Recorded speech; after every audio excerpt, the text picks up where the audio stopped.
Okay, students, am I audible? Yes, sir. Okay. Just wait for a minute and then we will continue from where we stopped yesterday.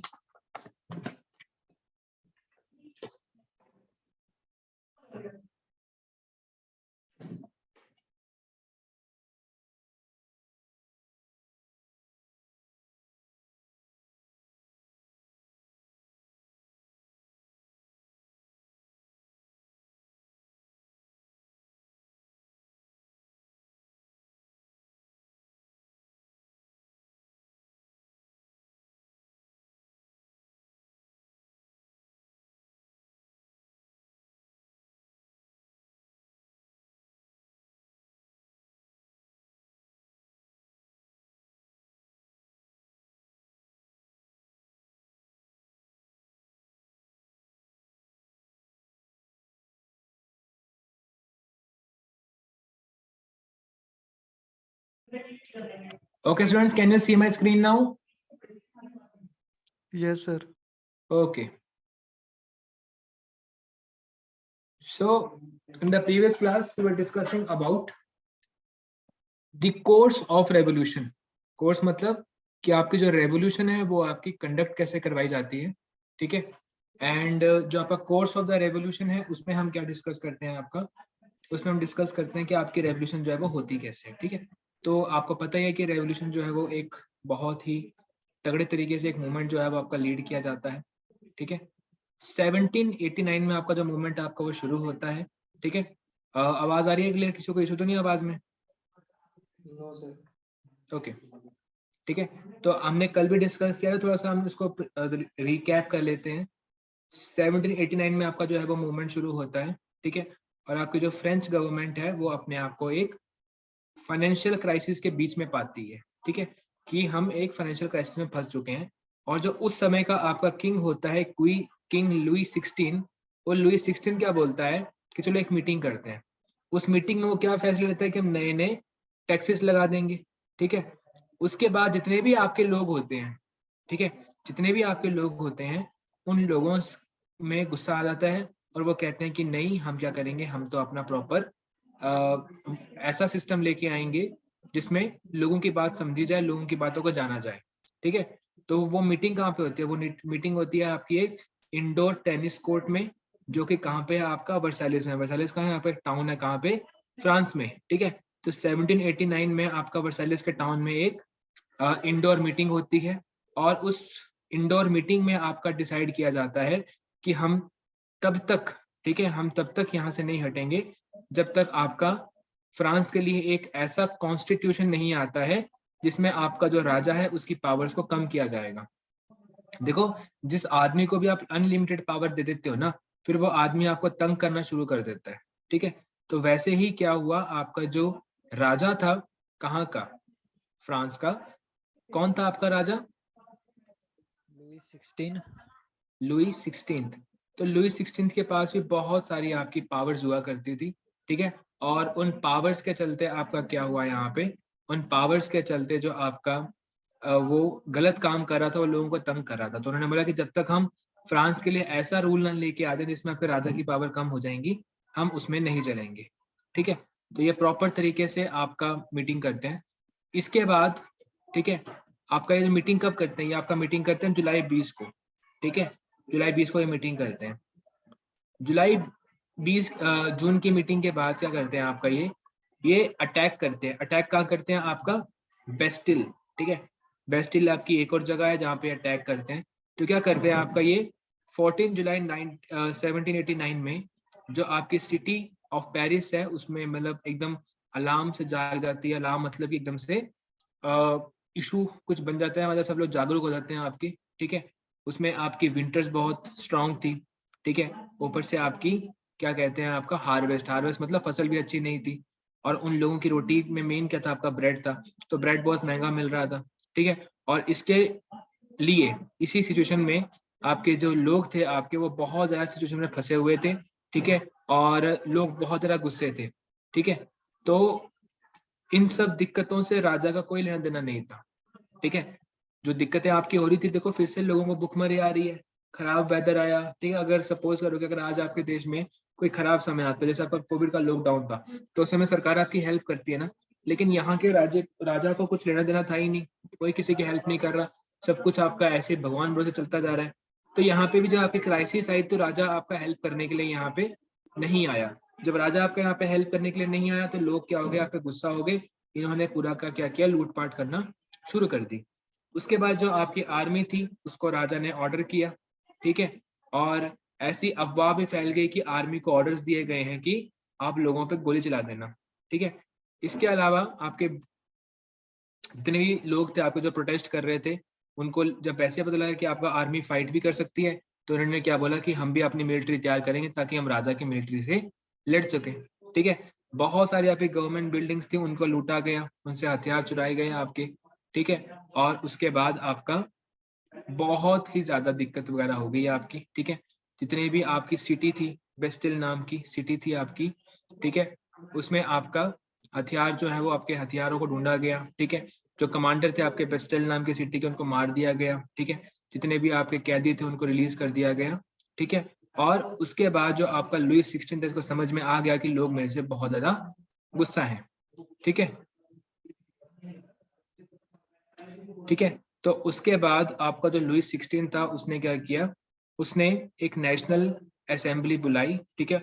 और उस national assembly में एक फैसला लिया, ठीक है, कि जो भी इसकी पावर्स वगैरह होंगी, इसकी पावर्स वगैरह जितनी भी हैं आपकी, उसको हम कंट्रोल में रखेंगे, यानी कि लोगों को पता लग गया, ठीक है।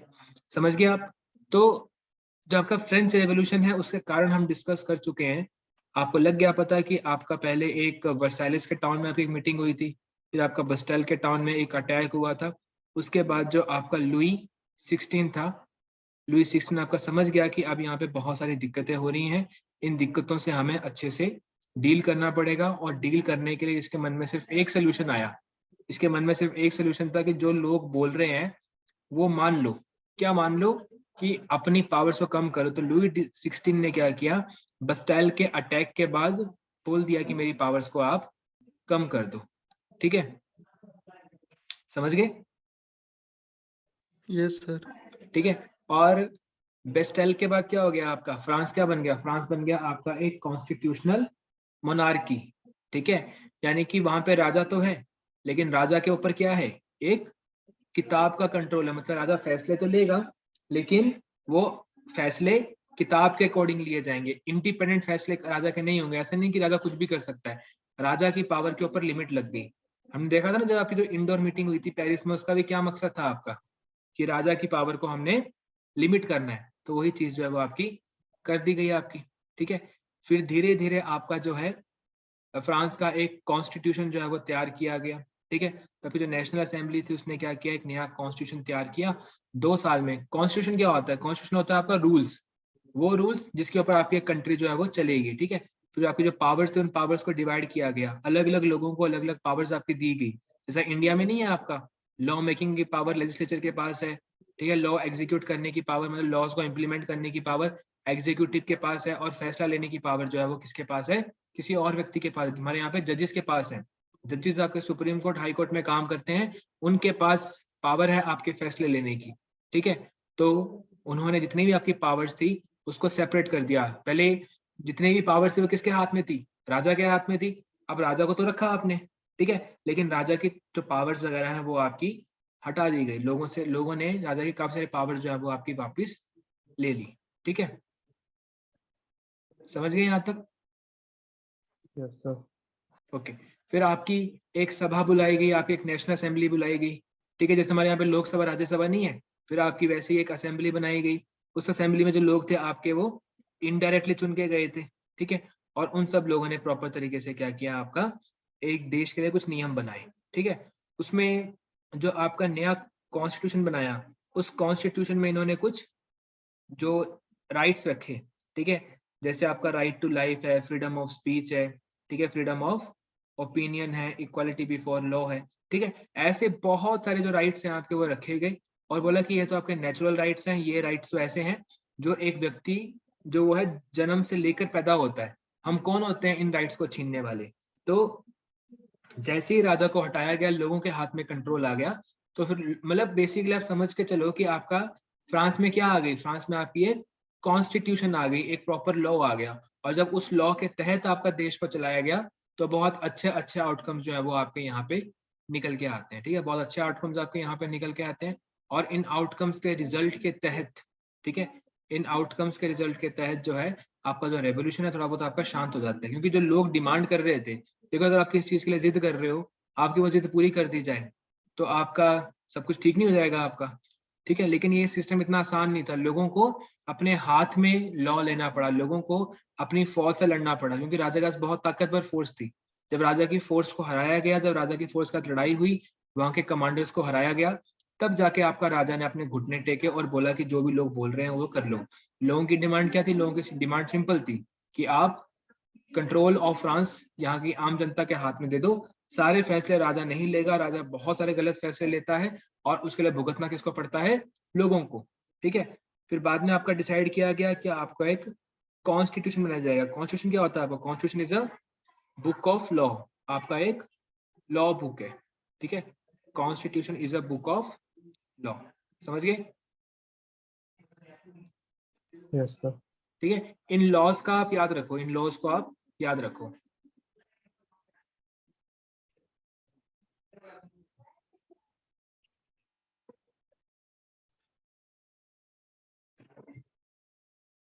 लिख लिया आपने यहाँ पे?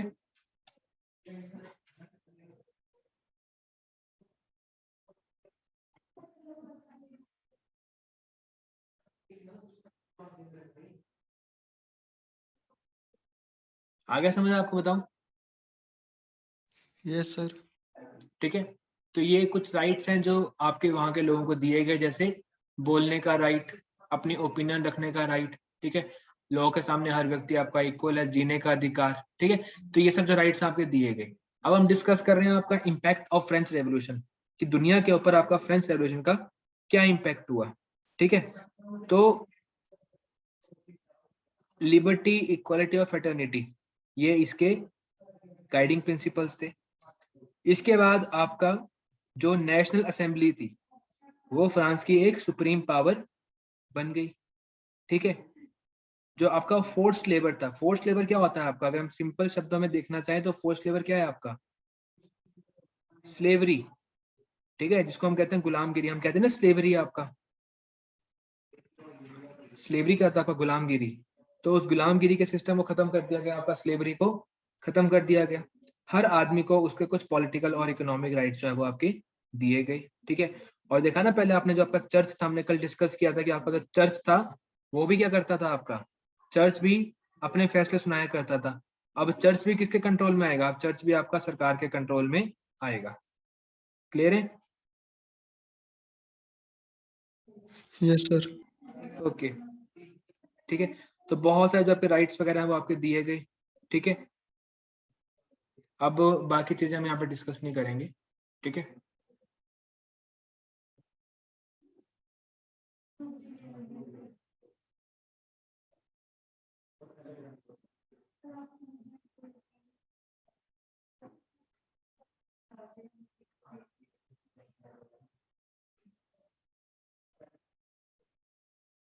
अब हम डिस्कस करेंगे एक ऐसे व्यक्ति के बारे में जिसका नाम है आपका Napoleon Bonaparte.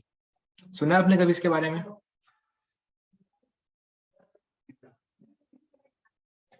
Yes sir. Okay, ठीक है, Yes, तो आपका sir. जो नेपोलियन बोनापार्टे था, ठीक है, ये भी आपका एक आउटकम था किसका? फ्रेंच रेवोल्यूशन का। ठीक है, तो कहते हैं कि जब आपका नेपोलियन था वो आपका, उसने फ्रेंच के ऊपर कंट्रोल किया था और बहुत सारी जगह को उसने कंट्रोल किया था। ठीक है, तो कहते हैं कि आपका जो नेपोलियन था, Napoleon was an indirect result, मतलब असली में कोई रिजल्ट नहीं था, मतलब क्योंकि आपकी फ्रेंच रेवोल्यूशन हो रही थी उस समय आपका थोड़ा बहुत आपका ऐसे रिजल्ट हो गया। ठीक है, तो as often often happens in revolution there was political and economic instability in France. ठीक है, तो हुआ क्या कि आपका ना फ्रेंच रेवोल्यूशन के बाद भी क्या हुआ? आपका इकोनॉमिक इंस्टेबिलिटी हुआ करती थी। ठीक है, आर्थिक तौर के ऊपर लोगों को दिक्कतें वगैरह आ रही थी, तो इस कारण से आपकी इंस्टेबिलिटी थी।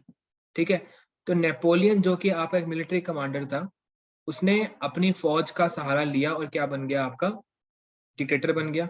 और 1804 में उसने खुद को क्या डिक्लेयर कर दिया, एम्पायर ऑफ फ्रांस। देखो अभी आपकी जो है ना फ्रेंच रेवोल्यूशन खत्म हो चुकी है, फ्रेंच रेवोल्यूशन खत्म हो चुकी है, लेकिन फ्रेंच रेवोल्यूशन के बाद से आपका जो राजा है, राजा बहुत वीक पड़ चुका है। अब उस वीक राजा की गद्दी को तो कोई भी हथियाना चाहेगा, तो उस वीक राजा की गद्दी को उसके ही एक सैनिक ने हथिया लिया। ठीक है, नेपोलियन एक अच्छा खासा कमांडर था। ठीक है, और आर्मी में बड़ा लोकप्रिय था, आर्मी के जो फौजी थे बड़ा पसंद करते थे। नेपोलियन ने देखा कि लोग तो वैसे बड़े नाखुश हैं सरकार से, तो अगर मैं राजा को हटा के कंट्रोल कर भी लूं तो क्या ही दिक्कत है।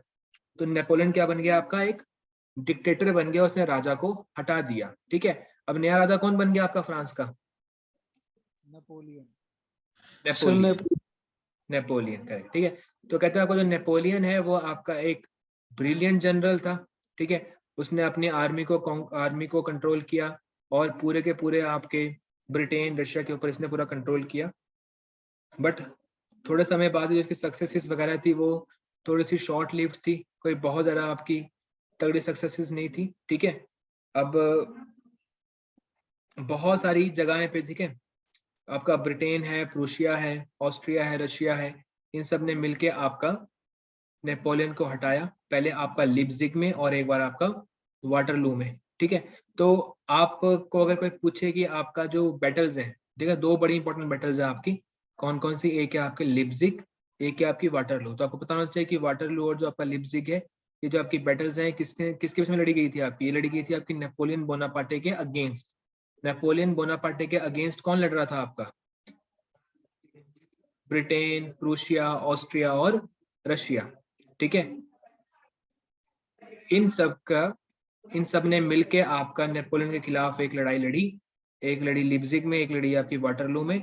तो अगर कोई भी पूछे कि वाटरलू की लड़ाई में कौन हारा था, तो आपको पता होना चाहिए कौन हारा था, आपका नेपोलियन। बोनापार्टे। ठीक है, बाद में आपका 1829 में इसको कैप्चर कर दिया गया। ठीक है, और आपकी जगह है आइलैंड ऑफ सेंट हेलेना, वहां पे ये मर गया। लेकिन नेपोलियन का दुनिया के ऊपर बहुत खौफ था, बहुत डरते थे लोग नेपोलियन से। नेपोलियन इतना बड़ा आपका कमांडर हुआ करता रहा, और कहते हैं कि इसने काफी लंबे समय तक मतलब अपना अपना रूल कर सकता था ये। ठीक है, और दुनिया के ऊपर बहुत लॉन्ग, ठीक है, बड़ा इम्पैक्ट आपका पड़ा। ठीक है, क्लियर है आपका। Yes sir. ठीक है, तो यहाँ पे जो है ना आपका ये चैप्टर है आपका बेसिक बेसिक जो आपकी कहानी है वो आपकी यहाँ पे खत्म हो चुकी है। कुछ इंपॉर्टेंट टर्म्स है एग्जाम पॉइंट ऑफ व्यू से, वो हम यहाँ पे समझते हैं आपका। ठीक है, देखो first state, second state, third state तो पता ही है ना आपको, यस सर। है ना, ओके। Yes sir. ठीक है, अगर आपसे पूछे the declaration of right of man and citizen, ये किस मूवमेंट से जुड़ा हुआ है, तो कौन सा मूवमेंट से जुड़ा हुआ है आपका, ये बताओ। French revolution. ठीक है, अगर कोई भी आपसे पूछे कि आपका declaration of rights of man and citizen किससे जुड़ा हुआ है, तो आप क्या बोलोगे इसका आंसर, फ्रेंच फ्रेंच। रेवोल्यूशन।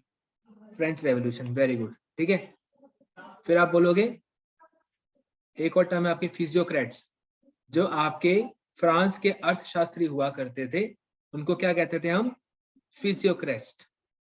ठीक है, इनका मानना था कि टैक्स सिर्फ उन लोगों के ऊपर लगाना चाहिए जो उसको पे करना चाहते हैं, जबरदस्ती किसी के ऊपर टैक्स नहीं लगाना चाहिए। समझ गए। Yes sir. ठीक है, इसको मार्क कर लो, बहुत इंपॉर्टेंट है आपका।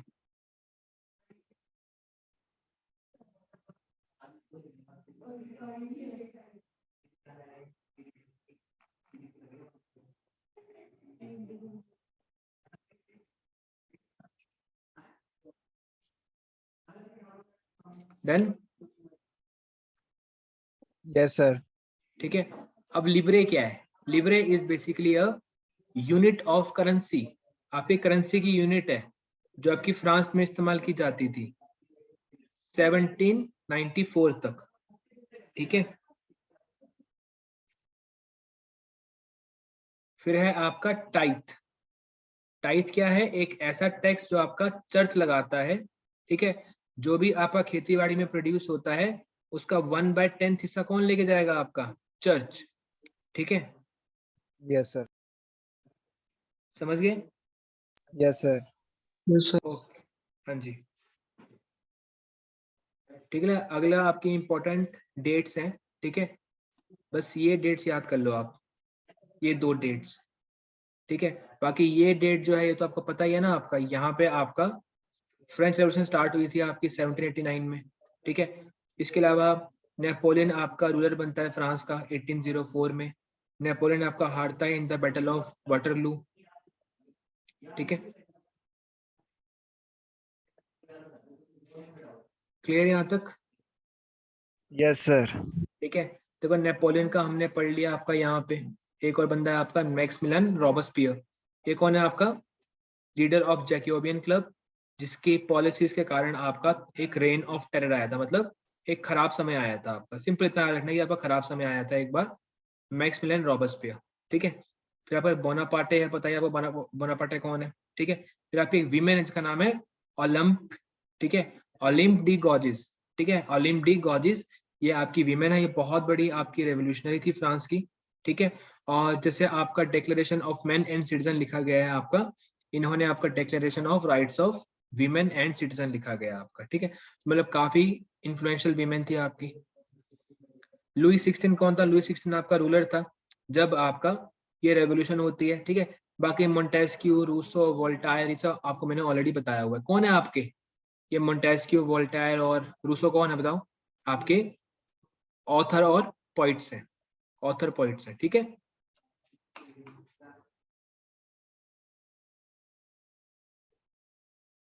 बताओ, क्लियर है? Yes, sir. चलो एमसीक्यू कर लेते हैं एक बार, ठीक है। पहले का आंसर बताओ, who was Rousseau? Sir, sir French. Option philosopher. French philosopher, okay, ठीक है। जो क्वेश्चन पूछूंगा बस वही बताना आप।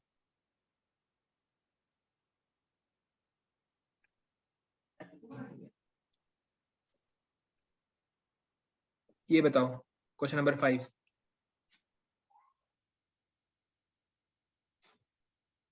Author of spirit of laws? Sir, Montesquieu. Montesquieu, correct, okay. Question number 6। Sir Sir, 1815। 1815, okay, correct. ये बताओ, when did French women get the right to vote? 1948, ठीक है। ये बताओ, unit of currency used in France till 1794? Sir C option. C option, livre, okay. And tax paid directly to the state in France? Sir tithe. Tithe नहीं, teeth जो है वो आपका पे करते हैं चर्च को, और जो आपका टाइल है ये पे करते हैं आपका स्टेट, किंग्स यानी को। कि किंग्स को या रूलर को, ठीक है। Okay sir. Yes sir. Okay,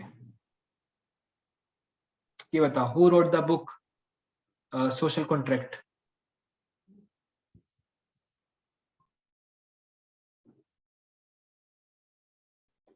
Jacques Rousseau. Voltaire, ठीक है, वोल्टायर, ठीक है। इसका बताओ 16, question number 16। Who was the leader of Jacobin club? Sir, Maximilian Robespierre. Maximilian Robespierre, correct, ठीक है, करेक्ट, ठीक है।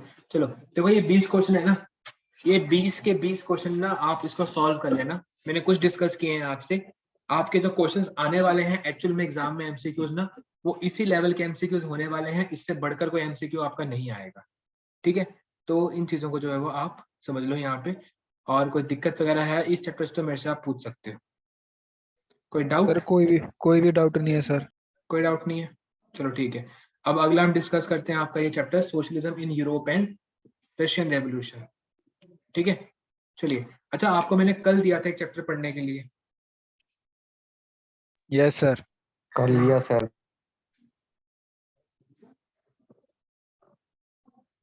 ठीक है, पढ़ लिया आपने? Yes sir. ठीक है, एक सेकंड रुको प्लीज।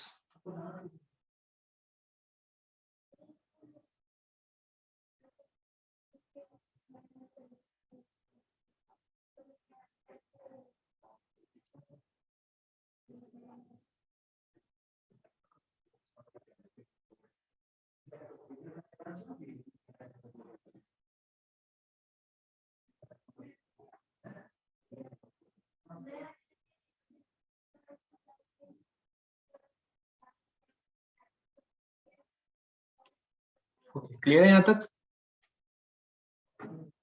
चलो अब हम ना एक चैप्टर स्टार्ट कर रहे हैं आपका, इसको हम कहेंगे आपका socialism in Europe and the Russian revolution. ठीक है, अब ना इन सबको स्टार्ट करने से पहले हम थोड़ा सा डिस्कस कर लेते हैं आपका सोशलिज्म के बारे में। देखो सोशलिज्म क्या है ना, आपका ये एक गवर्नमेंट सिस्टम है। ठीक है, सोशलिज्म आपका एक गवर्नमेंट सिस्टम है। इस गवर्नमेंट सिस्टम में आपका क्या होता है कि आपकी हर एक नीड जो है वो लोग की जितनी भी नीड आपकी होती है उसको कौन पूरा करता है? आपका उसको सरकार पूरा करती है। ठीक है, इसमें आपकी जितनी भी बेसिक नीड्स हैं आपकी सरकार पूरा करती है।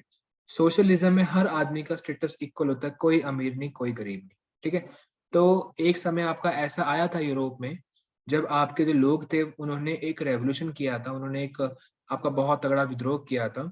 और उस विद्रोह को करने का मेन कारण ये था कि जितने भी आपके समाज में इनइक्वालिटी थी, ठीक है, जितने भी आपके समाज में दिक्कतें वगैरह थी, उन सब दिक्कतों का लोगों को सिर्फ एक सोल्यूशन मिला, और वो सोल्यूशन ये था कि जो आपकी सरकार है उसको बदल दो, या उस सरकार को आप एक ऐसा तरीका सिखा दो जिसमें आपके हर व्यक्ति को सेम अपॉर्चुनिटी मिले।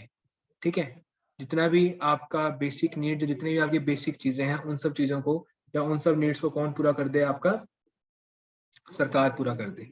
ठीक है, क्लियर है?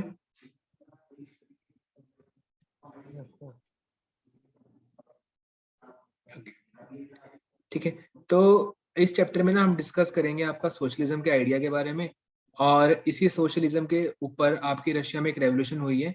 वहां पे आपका रूलर था जिसका नाम था तजार निकोलस। ठीक है, क्या नाम था उसका? तजार निकोलस।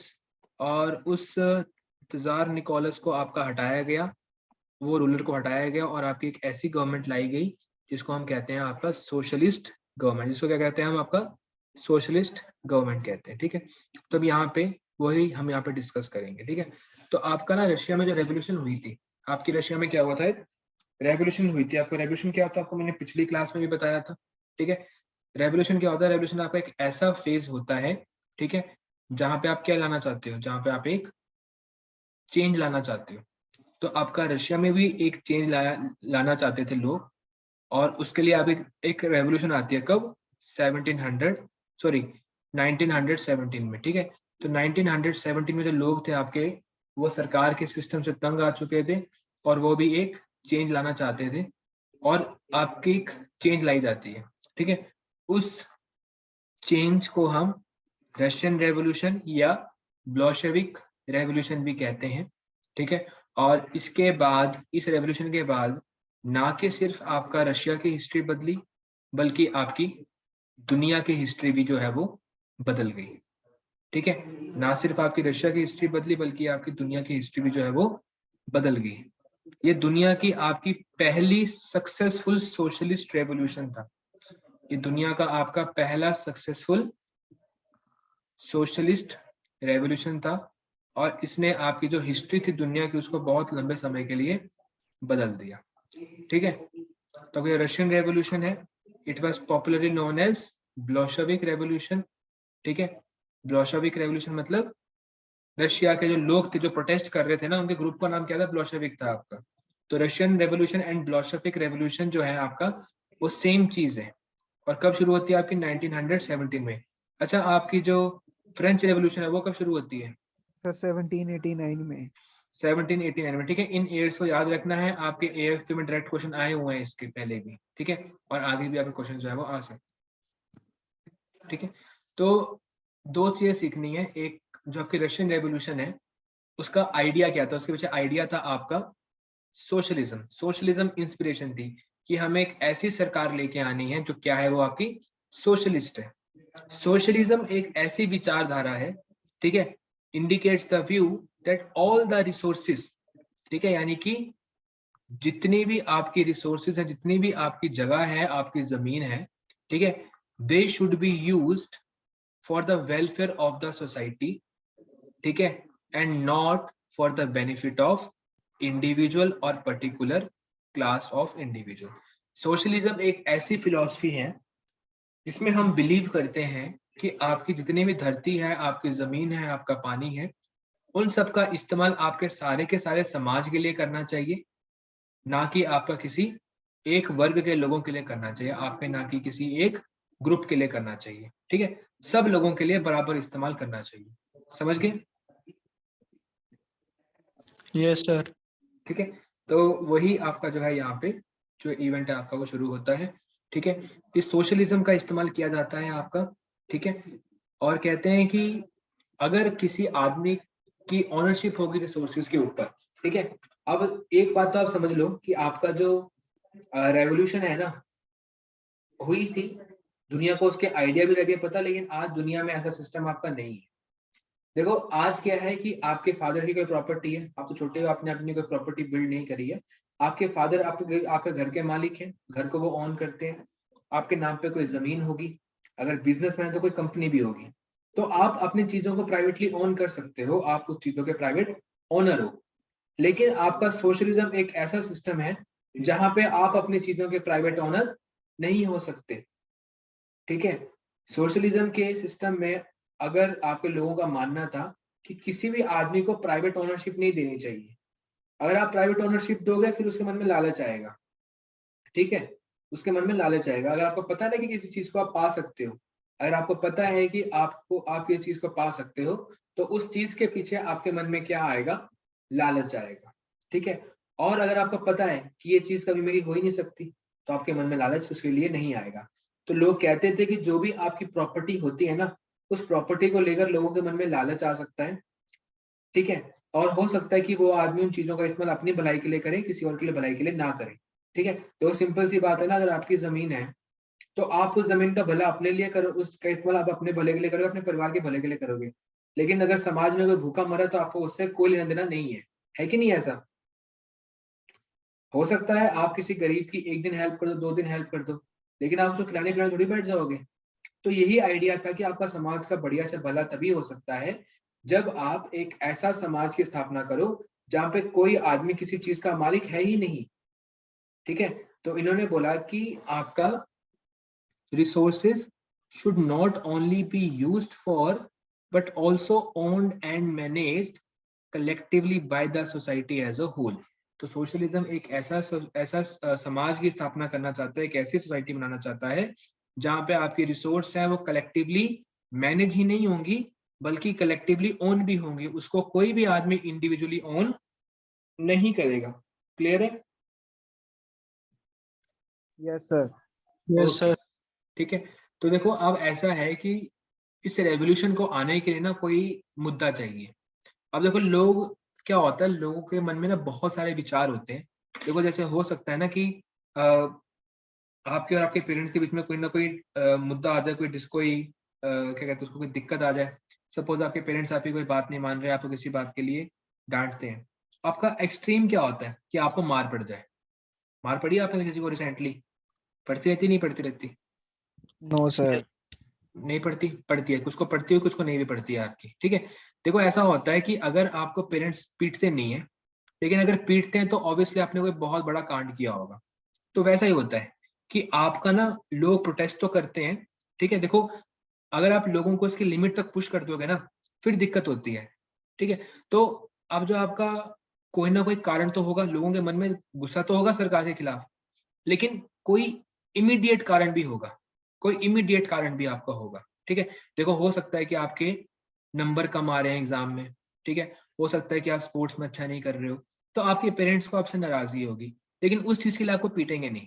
लेकिन अगर एकदम से पता लगा कि आपने बदतमीजी कर दी पेरेंट्स के लिए, वो छोटी सी बात का पतंगड़ बना देंगे और अच्छा खासा पीटेंगे आपको हर एक चीज के लिए, पुरानी दिक्कतों के लिए भी आपको पीटेंगे।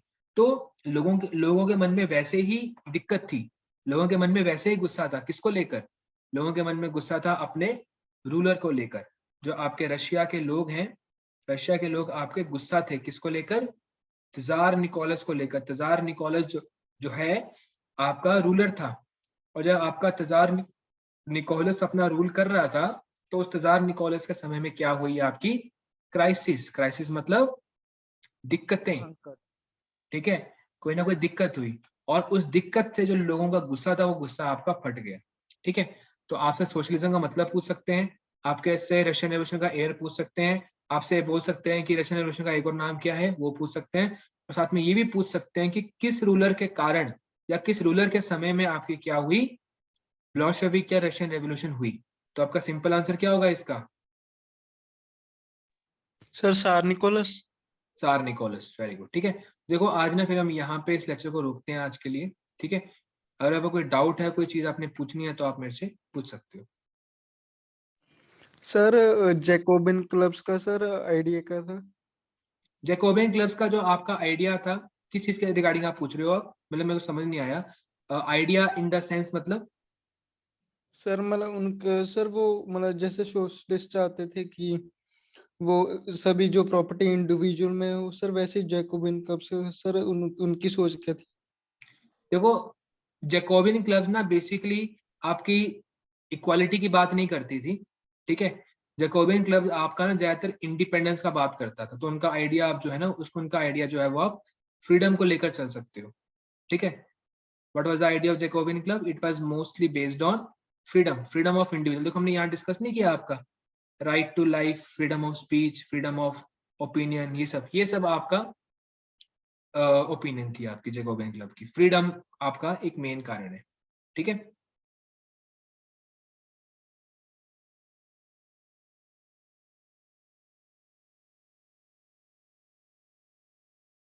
बताइए करंट क्लियर है? Yes sir. ठीक है, फ्रीडम आप मान के चल सकते हो कि freedom was on their main idea.